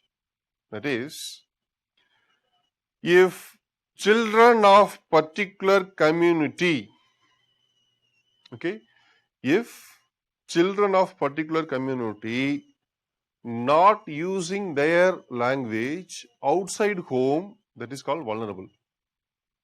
For example, Tamil Nadu children not using their mother tongue outside home, using only English. So I'm just saying, but Tamil is not vulnerable. Okay, if any particular community children not using their mother tongue outside home, that is public place, that is called vulnerable language. That is youngest generation, they are not using their mother tongue outside home. It is called vulnerable. Second stage of endangerment is called definitely endangered. Definitely endangered. What is definitely endangered? Very simple. If the children of particular community not at all using their language, both inside home and outside home. Actually, the youngest generation not aware of that language. Just imagine, children, due to any reason, due to migration or any reason, if children of that language, if children of that particular community or group not using their language, it is called as definitely endangered. Next stage is called severely endangered. Severely endangered. What do you mean by severely endangered? Now it is not parents. It is grandparents.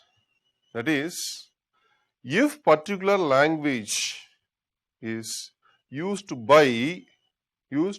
only by older generation, okay, parents and children not using, only grandparents are alone using. If particular language is used by older generation alone, only by older generation, then it can be called as severely endangered. Severely endangered.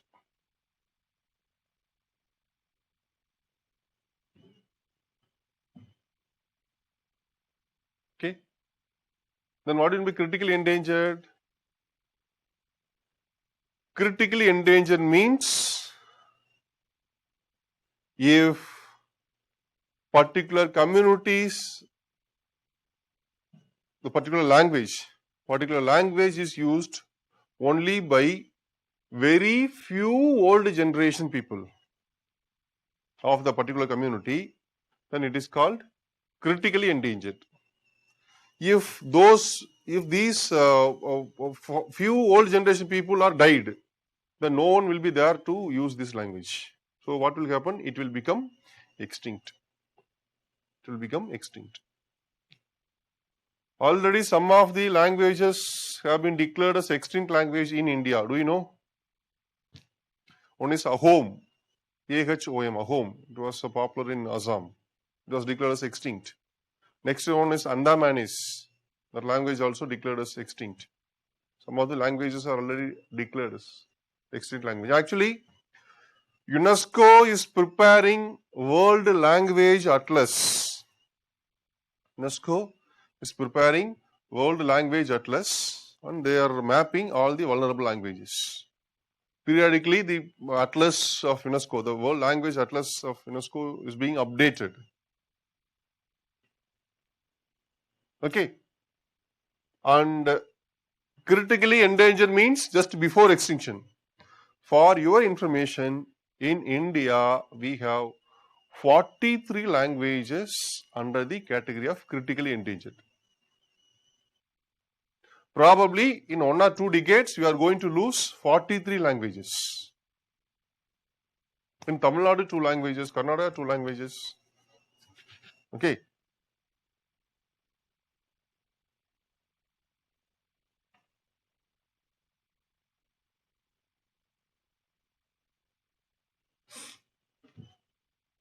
And the government of India, I think in 2014 or 15, they have initiated a program, a scheme for preserving Indian languages.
I think PIB has removed that news.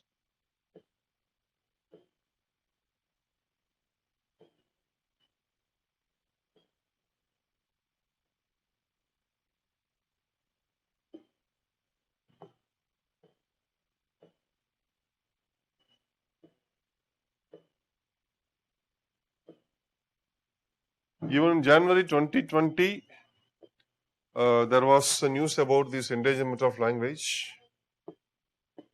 Okay.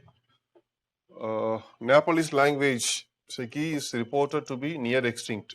She has only 700 speakers around the world.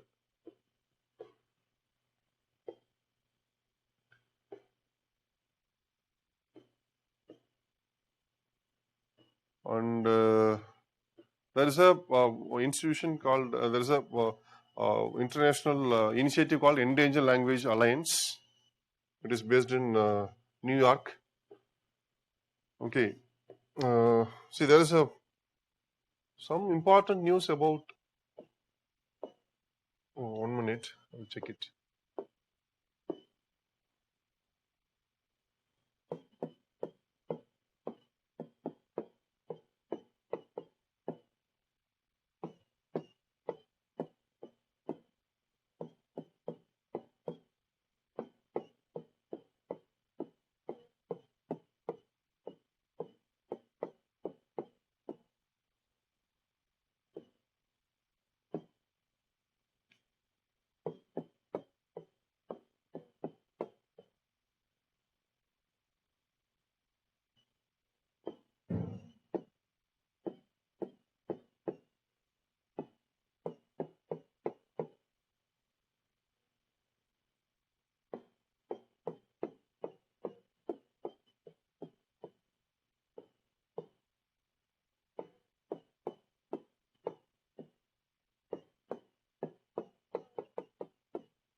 So government launches scheme for promotion of endangered languages. Okay. So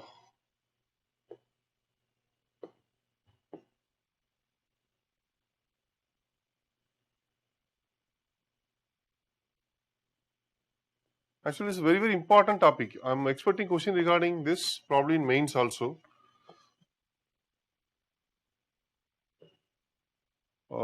See, there was news about Hindu also, very important thing. See, very important point is wherever English has spread in the last 200 years, local languages have been wiped out.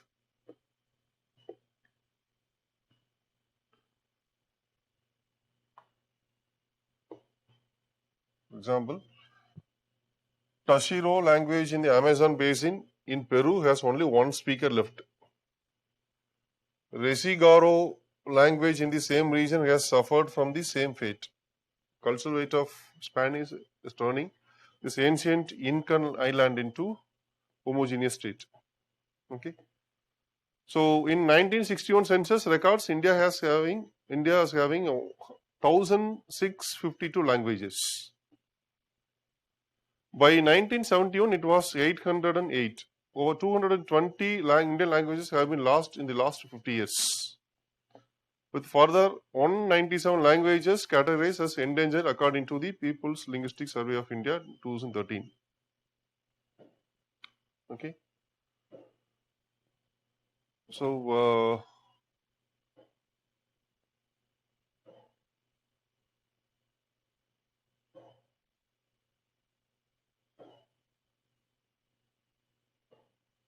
so this is one of the major reasons in India for endangerment of language. See, some of the communities were categorized as criminals by British Act.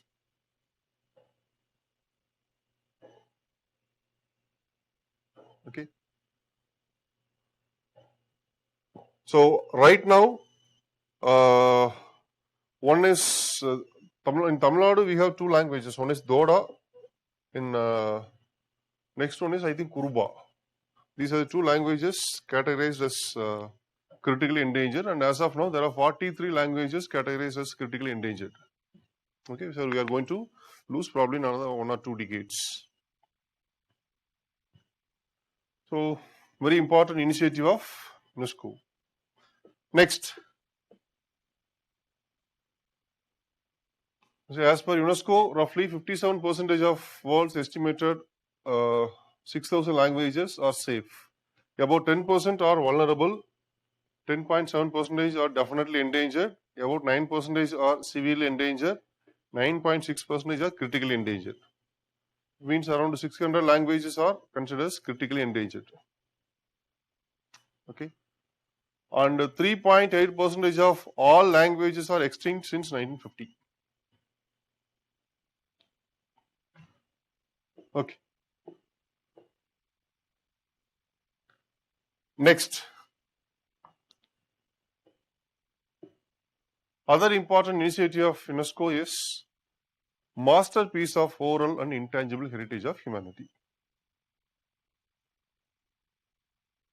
Masterpiece of oral and intangible heritage. So you might be aware of this World Heritage Sites. Generally, we have two types of World Heritage Sites. One is cultural, next one natural. Whatever man-made, they are called cultural. Next one natural. That is different. This is different. World Heritage Sites are tangible, that is visible. But here, this is called intangible heritage. Intangible heritage.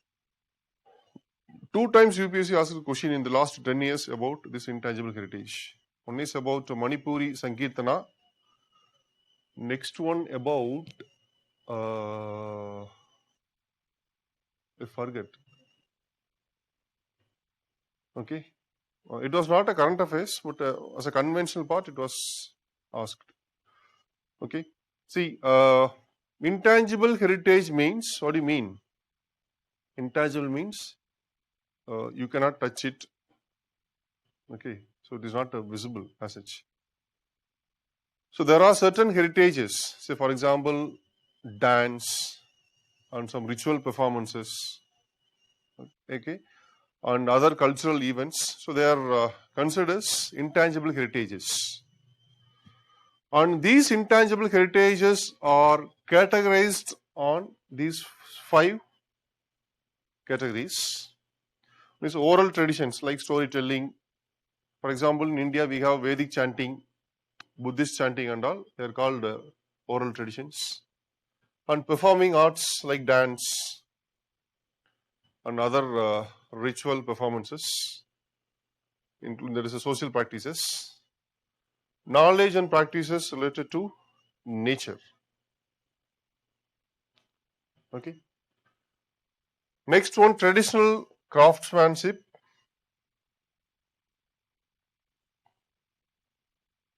So these are the 5. From India, so that is very important. From India, sometimes these categories can be a statement. Okay, so what are the categories? Oral traditions, performing arts, social practices, knowledge and practices, and traditional craftsmanship. Okay, so based on these 5 criteria, from India, we have 13 intangible heritages. 13 intangible heritages of humanity.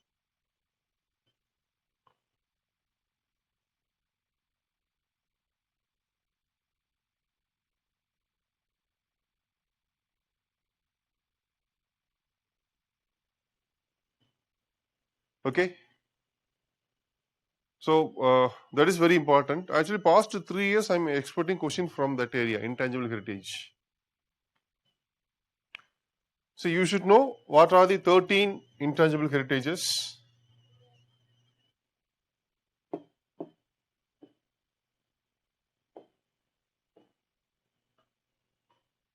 First one is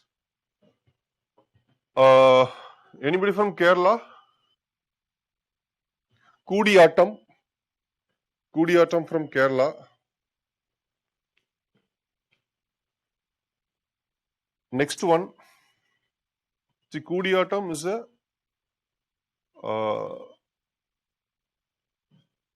Sanskrit theatre performance.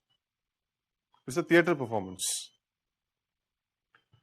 Kudiyattam. Next one, Mudiyettu.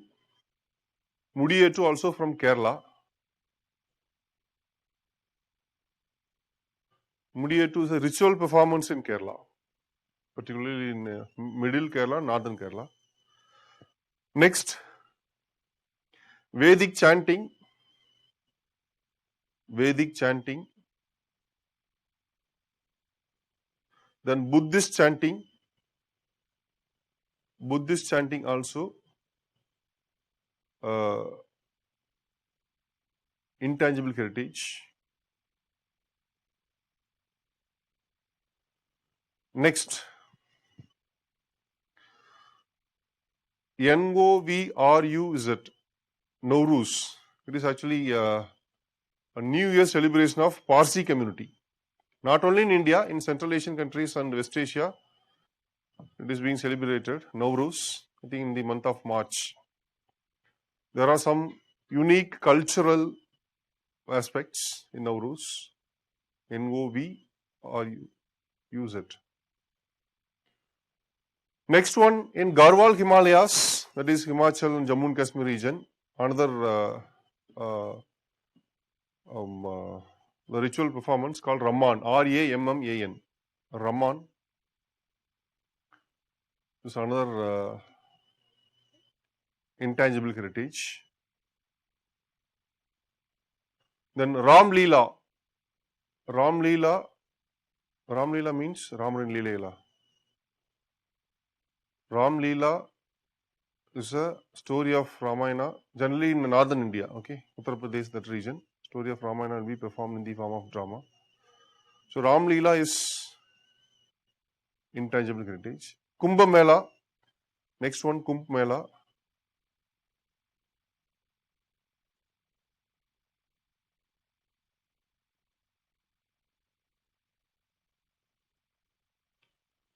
And in Punjab, there is a traditional method of making utensils. It is called Danderas. By using copper and brass, they are making utensils in Punjab. So the traditional method is intangible heritage. Traditional method is intangible heritage in Punjab. Punjab, traditional making of utensils by using copper and brass. Next, Kalbelia, Kalbalia, Kalbelia. There is a folk dance and folk music of Rajasthan. Folk dance and folk music of Rajasthan, Kalbelia. That is intangible heritage. Next, Sankirtana. Sankirtana from Manipur. It is a ritual performance. It is simply called Manipuri Sankirtana. Sankirtana is also intangible heritage.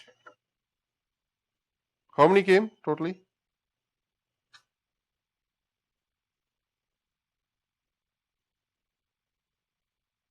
11.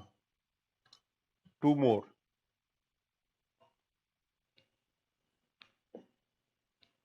See,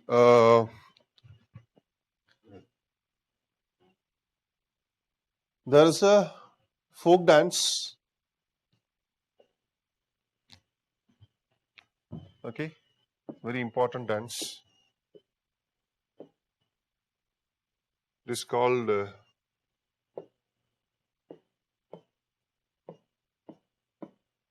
Chow dance. Chow dance, na Tamil people, you should not assume this one. Nammool aaduvangala. This not. See, this one is actually folk dance in eastern part of India, Odisha, that region. Okay, and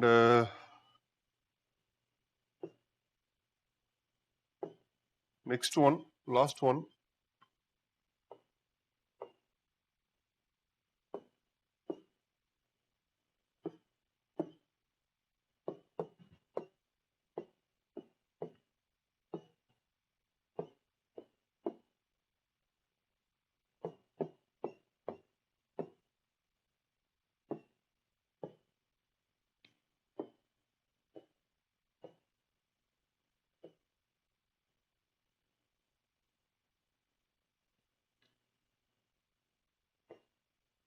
Kumbh Mela, Nowruz, Yoga. Sorry, I forget. Yoga. Yoga is intangible heritage. Okay, so these are the 13 intangible heritages. See, you do one thing, you take as assignment, you prepare content for each intangible heritages and each biosphere reserve, at least for one paragraph. It is actually potential topic. You prepare content, definitely you can expect question from this area. Okay, so the other initiatives we will discuss in next class. Okay, so now you have current affairs mains discussion. Sir is waiting.